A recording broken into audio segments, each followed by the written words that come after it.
अभिनव झा की इस अनोखी कक्षा में आपका फिर से एक बार स्वागत है। हम लोग देख रहे थे सीए फाइनल के डायरेक्ट टैक्स का लास्ट मोमेंट रिवीजन, जिसमें हम लोग अब आगे कंटिन्यू करते हुए देखेंगे हमारे अगले चैप्टर के बारे में। हमारे अगले चैप्टर का नाम है TDS and TCS, tax deduction at source and tax collection at source. इसमें काफ़ी लंबे चौड़े प्रोविजंस दिए गए हैं, काफ़ी चीज़ें यहाँ पर कॉम्प्लेक्स होती है और आपको याद रखनी है, जो कि एग्जाम पॉइंट ऑफ व्यू से एज वेल एज आपके प्रैक्टिकल लाइफ में काफ़ी इंपॉर्टेंट होता है। तो सबसे पहले हम लोग यहाँ पर रेट के बारे में चर्चा कर लेते हैं। मतलब हम लोग सबसे पहले रेट्स को याद कर लेते हैं ताकि हमारा ये चैप्टर पढ़ना हमारे लिए आसान हो जाएगा। ठीक है, तो ये रेट्स हम लोग यहाँ पर याद रखते हैं कि कहाँ पर किस किस रेट से टीडीएस काटा जाएगा। पहले हम लोग टीडीएस के बारे में चर्चा करते हैं और लास्ट में हम लोग टीसीएस के बारे में डिस्कशन करेंगे। तो फिलहाल हम यहाँ पर बात करते हैं 10% वाले रेट के बारे में। कहाँ कहाँ पर 10% के रेट से टीडीएस कटता है, एक साथ हम लोग देखेंगे। एक कहानी के माध्यम से हम लोग इसको याद रखते हैं। एक सीआईडी का आदमी था, एक आदमी था, वो सीआईडी का आदमी था, ठीक है, और उसके पास कुछ इमूवेबल प्रॉपर्टी थी। कहाँ का आदमी था? सीआईडी, ठीक है, सीआईडी का आदमी था, उसके पास इमूवेबल प्रॉपर्टी थी, मतलब अदर देन एग्रीकल्चर लैंड वाली इमूवेबल प्रॉपर्टी थी। उसको क्या हुआ, एक दिन उसके इमूवेबल प्रॉपर्टी को किसी ने कंपलसरी एक्वायर कर लिया, और कंपलसरी एक्वायर कर लिया तो जब पेमेंट देगा तब देगा। तो ये बेचारा क्या सोचा कि वो सोचा अब तो यार कोई किस्मत अच्छी हो जाए, लॉटरी लग जाए, तभी हमारा कुछ भला होने वाला है। तो उसके बाद इसने क्या किया, अपने ईपीएफ के पैसे को निकाला। ठीक है, ये सीआईडी अपने ईपीएफ के पैसे को निकालकर लॉटरी टिकट खरीदने पर कमीशन दिया। ठीक है, लॉटरी टिकट खरीदने पर कमीशन दिया। ठीक है, जैसे ही लॉटरी टिकट खरीदने पर कमीशन दिया तो लॉटरी का पैसा वो जीत गया, और जैसे ही वो लॉटरी का पैसा जीत गया तो उसको लगा कि अब जल्दी से इस पैसे को लैंड में इन्वेस्ट करना चाहिए। तो लैंड खरीदकर उस पर बिल्डिंग बनाया, फर्नीचर एंड फिटिंग्स लगवाया। ठीक है, और ये करने के बाद उसने किराए पर दे दिया। ये जो land, building, furniture and fittings होता है उसको किराए पर दे दिया। ठीक है, अब जब किराए पे उसने दे दिया तो उसने क्या किया, जब किराए पे दे दिया तो किराया जो उसको पहला किराया, उसको जब पहला रेंट मिला, ठीक है, तो उसको पहला रेंट मिला तो उसने सोचा अब हमारे एसी में बैठने का वक्त आ गया है, यानी कि 115 एसी में बैठने का वक्त आ गया है। ठीक है, और वो एसी में बैठकर, ठीक है, वहां पर गदर मूवी देखने लगा, जीडीआर। ठीक है, तो यहाँ पर फॉरेन करेंसी कन्वर्टेबल बॉन्ड और जीटीआर, ठीक है, गदर मूवी देखने लगा। अपने घर में एसी लगवाया और रेंट जब इसको मिला तो पहले रेंट से यहाँ पर गदर मूवी देखने लगा, और साथ में प्लान करने लगा कि फॉरेन करेंसी कन्वर्टेबल बॉन्ड खरीदेंगे या फिर 115 एबी का हम लोग यहाँ पर यूनिट्स खरीदेंगे। ठीक है, ये सीआईडी मन में बैठकर प्लान करने लगा। ठीक है, इस तरह से ये सारी कहानी हम लोगों ने देखी। उसके अलावा भी 194J आता है जो कि हम लोग लास्ट में चर्चा करेंगे। अब हम लोग यहाँ पर बात करते हैं कि ये सारे केसेस में, ये सारी कहानी में 10% वाला रेट एप्लीकेबल होगा। इस सारी कहानी में 10% वाला रेट एप्लीकेबल होगा। सीआईडी के सी मतलब हो गया कमीशन, चाहे वो कमीशन इंश्योरेंस कमीशन हो या फिर अदर देन इंश्योरेंस कमीशन हो। ठीक है, दोनों केस में टीडीएस काटने का रेट यहाँ पर आपका 10% का रेट है। तो ये हमारा 194D में कवर्ड होगा। अगर इंश्योरेंस कमीशन पे किया जाता है तो उस वक्त टीडीएस 10% से काटा जाएगा 194D के तहत। ये 194H होगा, अदर देन इंश्योरेंस कमीशन। आई का मतलब हम लोगों ने यहाँ पर, सी का मतलब कमीशन, आई का मतलब इंटरेस्ट। इंटरेस्ट भी दो प्रकार के, एक तो सिक्योरिटीज पर इंटरेस्ट और दूसरा अदर देन सिक्योरिटीज पर इंटरेस्ट। इन दोनों में भी 10% का टीडीएस कटेगा। ये सेक्शन 193 में सिक्योरिटी पर इंटरेस्ट और 194A में आपका आता है अदर देन सिक्योरिटी पर इंटरेस्ट। उसके बाद हम लोग बात करते हैं सीआईडी के, डी का मतलब डिविडेंड। ठीक है, तो डिविडेंड पर भी 10% का रेट है। इमूवेबल प्रॉपर्टी का उसका कंपल्सरी एक्वायर कर लिया गया था। अदर देन एग्रीकल्चर लैंड, अगर इमूवेबल प्रॉपर्टी को कोई कंपल्सरी एक्वायर कर लेता है तो 194 के तहत उसको ला कंपनसेशन, 194 के तहत उसको ला कंपनसेशन, तो 194 LA। ठीक है, तो यहाँ पर हम लोगों ने इमूवेबल प्रॉपर्टी का कंपल्सरी एक्विजिशन पर वो भी 10% का रेट एप्लीकेबल है। ईपीएफ की बात करते हैं कि मान लो कि आपका एक्यूमुलेटेड बैलेंस है। ठीक है, एम्प्लॉय प्रोविडेंट फंड में आपका एक्यूमुलेटेड आउटस्टैंडिंग बैलेंस है। ठीक है, जब उसको पे किया जाता है तो 192A के तहत 10% का टीडीएस काटा जाता है। उसके बाद लॉटरी खरीदा उसने, ठीक है, कंपलसरी उसके मूल प्रॉपर्टी का एक्वायर कंपलसरी एक्विजिशन कर लिया, तो उसने सोचा जब तक मैं लाएगा कंपनसेशन तब तक में उसने अपने ईपीएफ के पैसे से लॉटरी का कमीशन दे दिया, यानी कि लॉटरी खरीद लिया। उसकी लॉटरी निकल गई, लॉटरी निकल गई तो अब 30% का रेट होता है। ठीक है, यहाँ पर लॉटरी कमीशन की बात हम लोग करते हैं। ठीक है, लॉटरी निकली तो उसने लैंड खरीदा, उस पर बिल्डिंग बनवाया, फर्नीचर एंड फिटिंग्स उसको रेंट पर लगा दिया।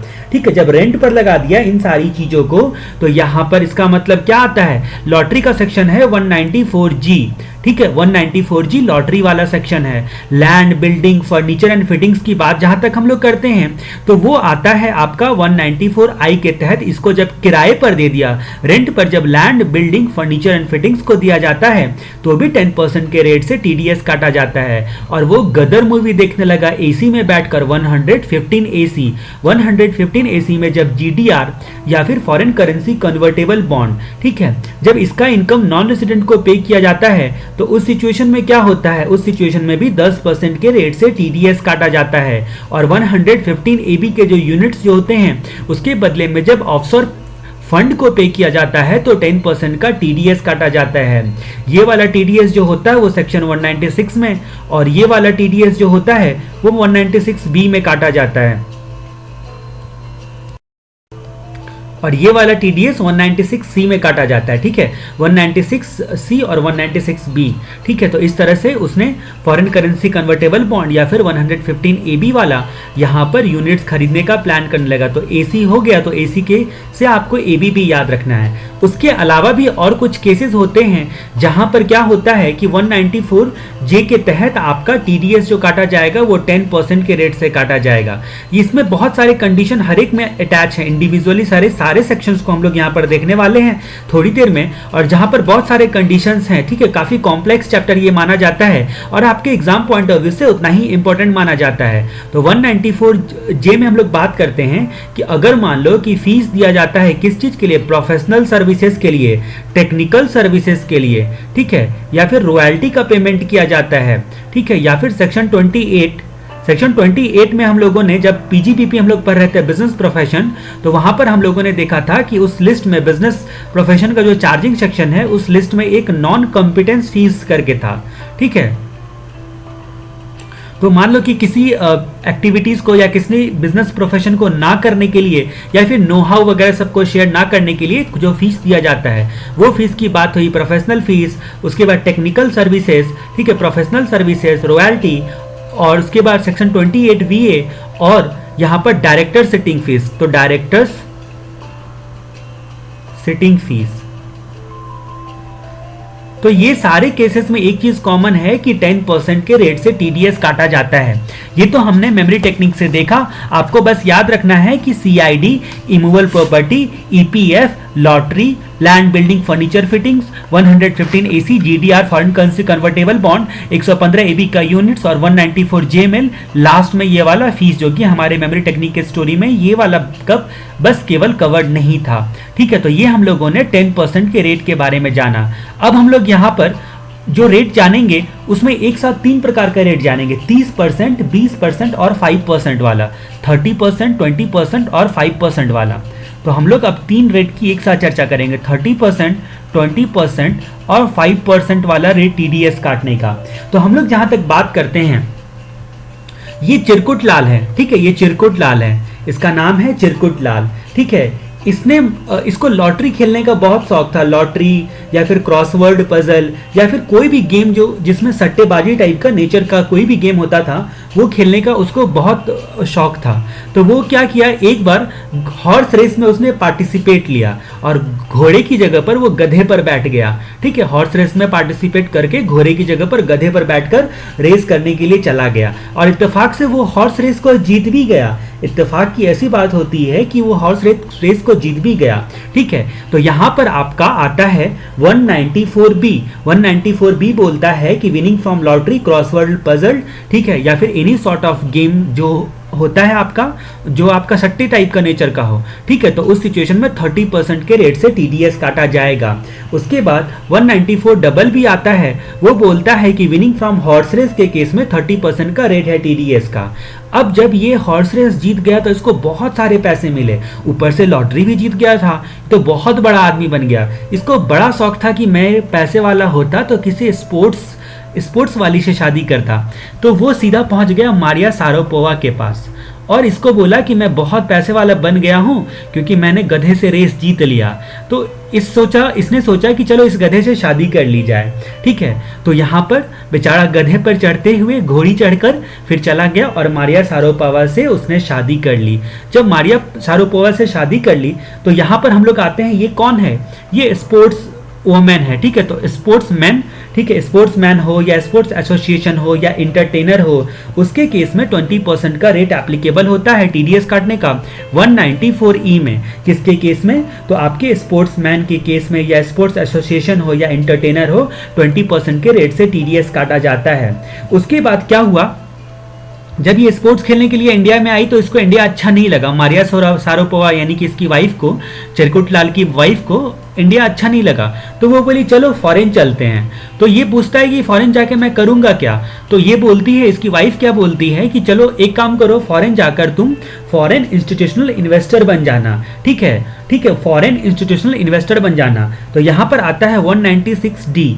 196D के तहत क्या होता है कि जब फॉरेन इंस्टीट्यूशनल इन्वेस्टर जो होता है उसके सिक्योरिटीज पर इनकम होता है तो 20% के रेट से टीडीएस काटा जाता है। तो एफआईआई बन जाना इसको मतलब बोली मारिया शारापोवा ने। तो इसने बोला कि ठीक है, तो चलो हम फॉरेन चलते हैं, और वो फॉरेन चला गया। अब जाहिर सी बात है कि इनकम टैक्स के हिसाब से ये नॉन रेसिडेंट हो जाएगा। ठीक है, सेक्शन 6 का क्राइटेरिया जो बोलता है उसके हिसाब से फॉरेन में रह गया प्रीवियस ईयर में 182 डेज से मान लो कि कम रहा है इंडिया में, तो उस सिचुएशन में क्या होगा कि वो नॉन रेसिडेंट बन जाएगा। अब जब नॉन रेसिडेंट बन जाएगा तो अब ये नॉन रेसिडेंट या फिर फॉरेन कंपनी, तो इस सिचुएशन में 5% से टीडीएस काटने का 194LB, 194LC और 194LD। अब तो ये बड़ा आदमी बन चुका है। ठीक है, तो उसने क्या किया, यहां पर इंफ्रास्ट्रक्चर डेट फंड खरीदा। ठीक है, उस पर उसको इंटरेस्ट मिलता है तो 5% के रेट से टीडीएस काटते हुए उसके पास पहुंचेगा। ठीक है, उसके बाद उसने क्या किया, एलसी वाला लॉन्ग टर्म बॉन्ड या फिर इंडियन कंपनी से लॉन्ग टर्म लोन जो होता है वो सैंक्शन करवाया, मतलब इंडियन कंपनी को दिया, सॉरी इंडियन कंपनी को लोन देगा तो इंडियन कंपनी बदले में उनको इंटरेस्ट देगी, इसको इंटरेस्ट देगी। ठीक है, अभी ये नॉन रेसिडेंट हो चुका है, ध्यान रहे। तो लॉन्ग टर्म बॉन्ड या फिर आपका क्या होता है कि लोन, इंडियन कंपनी से लोन लिया, इंडियन कंपनी को लोन दिया फॉरेन करेंसी में, या फिर फॉरेन करेंसी में इंफ्रास्ट्रक्चर डेट फंड खरीदा। अब तो ये इंडियन रुपीस को छोड़कर डॉलरों में खेलने लगा, फॉरेन के करेंसीज में खेलने लगा। ठीक है, तो यहां पर ये इसके बाद इन सब से भी इनको इंटरेस्ट मिला, पैसे मिले, फायदा हुआ। तो ये एफआईआई यहां पर फॉरेन इंस्टीट्यूशनल इन्वेस्टर जो होता था वो बतौर फॉरेन इंस्टीट्यूशनल इन्वेस्टर जो होता है वो क्या किया था, वो सिक्योरिटीज खरीदा था। तो 20% के रेट से। लेकिन यहां पर बतौर फॉरेन इंस्टीट्यूशनल इन्वेस्टर या फिर क्वालिफाइड फाइनेंशियल इंस्टीट्यूशन अगर इसके मतलब बतौर इसके अगर बॉन्ड या फिर आपका गवर्नमेंट सिक्योरिटी खरीदता है, अब ये अदर सिक्योरिटी है तो यहाँ पर 20% है, ये सारे केसेस में 5% के रेट से टीडीएस काटा जाता है। तो ये मेमोरी टेक्निक से हम लोगों ने 30%, 20% और 5% वाला एक ही केस में हम लोगों ने देख लिया। अब हम लोग बात करते हैं कि कुछ बच्चे खुचे के बारे में। बच्चे खुचे के बारे में हम लोग देखते हैं कि एक 1% से टीडीएस काटा जाता है और उसके बाद 2% से टीडीएस काटा जाता है। 1% से कहाँ, 1% से 194C के तहत। सी बोलो तो कॉन्ट्रैक्टर। ठीक है, कॉन्ट्रैक्टर अगर इंडिविजुअल या हफ होता है, मतलब कॉन्ट्रैक्टर में जो पेई होता है, ये वाला कॉन्ट्रैक्टर पेई जो होता है वो इंडिविजुअल और हफ होता है, मतलब जिसको पेमेंट किया जा रहा है, यानी कि जो डिडक्टी है वो अगर इंडिविजुअल या हफ है तो ऐसी सिचुएशन में यहाँ पर 1% के रेट से टीडीएस काटा जाएगा। लेकिन कॉन्ट्रैक्टर के केस की ही बात करते हैं, अगर पेई कॉन्ट्रैक्टर अदर दैन इंडिविजुअल और हफ है, ठीक है, तो 194C ही बोलता है कि अदर दैन इंडिविजुअल या हफ है तो फिर 2% के रेट से टीडीएस इनको काटा जाएगा। ठीक है, और उसके बाद हम लोग बात करते हैं कि अगर इमूवेबल प्रॉपर्टी का ट्रांसफर किया जाता है एक्सेप्ट 194LA, 194 LA में हम लोगों ने CID वाली कहानी देखी थी, 10% वाली कहानी देखी थी। यहाँ पर क्या होता है कि इमूवेबल प्रॉपर्टी का कंपलसरी एक्विजिशन किया जाता है अदर देन एग्रीकल्चर लैंड वाले इमूवेबल प्रॉपर्टी का, तो TDS काटा जाता है। लेकिन यहाँ पर ट्रांसफर है, तो ट्रांसफर करते वक्त जो कंसिडरेशन मिलेगा तो टोटल कंसिडरेशन पर 1% के रेट से TDS काटा जाएगा। उसके बाद हम लोग यहाँ पर ये 1% वाली कहानी दो ही है, खत्म हो जाती है। अब हम लोग बात करते हैं यहाँ पर, एक तो हम लोगों ने 2% देख लिया। अगर मान लो कि लाइफ इंश्योरेंस पॉलिसी का आप पेमेंट करते हो तो उस सिचुएशन में भी 2% का रेट है, ठीक है। और लाइफ इंश्योरेंस पॉलिसी का पेमेंट करते हो तो 2% का रेट है। और अगर आपने, ये आपका आता है सेक्शन 194DA, ठीक है। और अगर आपने 194I क्या बोलता है, 194I हम लोगों ने देखा था CID वाले केस कहानी में भी हम लोगों ने देखा था कि वहां पर क्या करता है, इसी सेक्शन में हम लोगों ने देखा था जब land, building, furniture and fittings को रेंट पर देता है तो।